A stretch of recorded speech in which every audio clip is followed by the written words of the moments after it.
Okay, here's a little mini lesson on finding the radius. Now we've learned how to find the circumference of a circle. Circumference equals 2 pi r. And we've learned how to find the area of a circle. The area of a circle equals pi r squared. Now sometimes, the first thing I should say is notice in both of these equations you have two variables. You have, that's not very bright. Let's use a brighter color. Let's do green. You have c, the circumference, which is unknown, and you have r, the radius, which is also unknown. In the area formula, you have the area, which is unknown, and you have r, the radius, which is also unknown. Now, usually, you're given the radius, and with that information, you can find the circumference. You're given one unknown, and you can find the other. Same here. You're given the radius, and you can find the area. However, sometimes we can measure the circumference of a circle, and we want to find the radius. Sometimes we know the area of a circle, and we want to find its radius. So what we do is we solve this equation for the variable r. So let's see how we do that.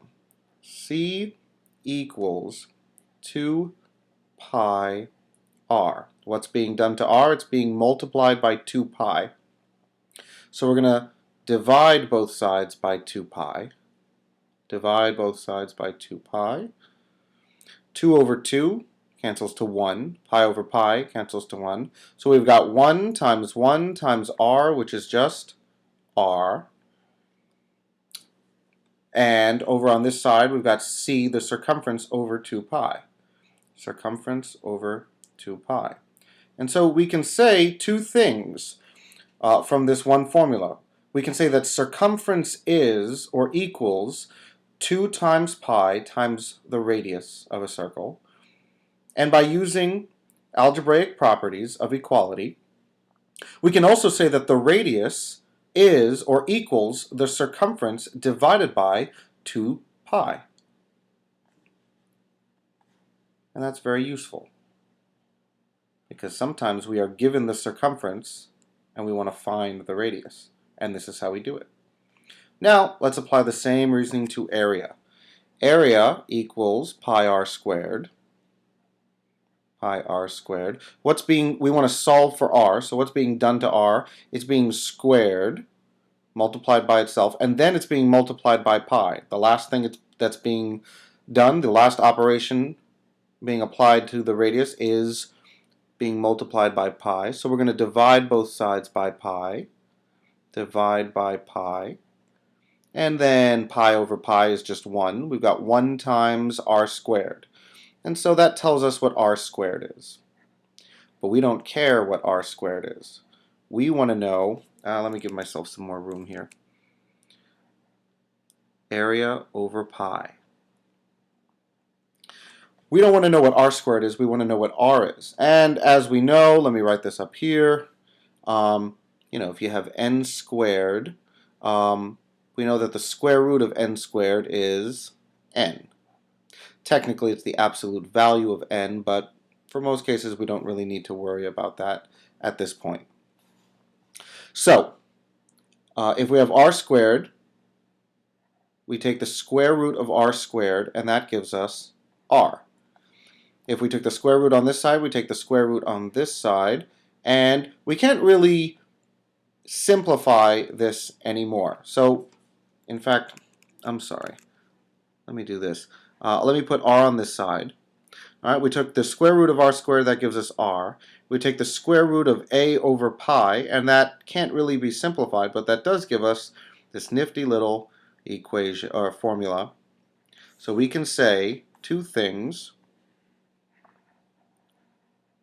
about using this equation. We can say that area equals pi r squared, but we can also say that r, the radius, equals the square root of the area divided by pi. These two formulas come in handy. I urge you to remember how to solve for r, or understand how I'm solving for r, because there's no need to memorize these formulas. You need to know these, which you already should, but there's no need, as long as you know how to solve equations, there's no need to memorize this because you can always derive that equation and you can always, or that formula, and you can always derive that formula. Okay, let's apply this. What is the radius of a circle with a circumference of 31.4 meters? Well, circumference equals 2 pi r. Notice we're given the circumference and we want to find the radius. We're going to be solving for r. We know we're given c, or the circumference. So let's fill in our values. The circumference is 31.4 meters,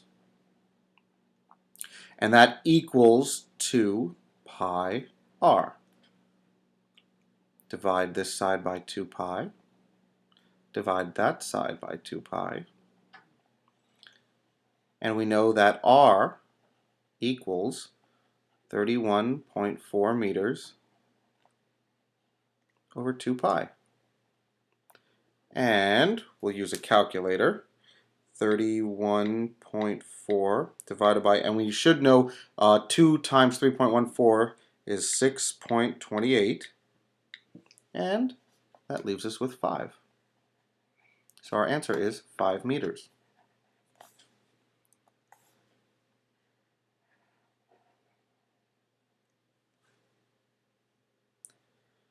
What is the radius of a circle with an area of 113.04 centimeters squared? We're given the area and we want to find the radius. Use our area formula. Area equals pi r squared. Again, we're given the area, but we want to solve for the radius. So we fill in our values. 113.04 centimeters squared equals pi r squared. We get rid of pi by dividing both sides by pi. Pi over pi is 1. And now we have r squared equals 113.04 centimeters squared over pi,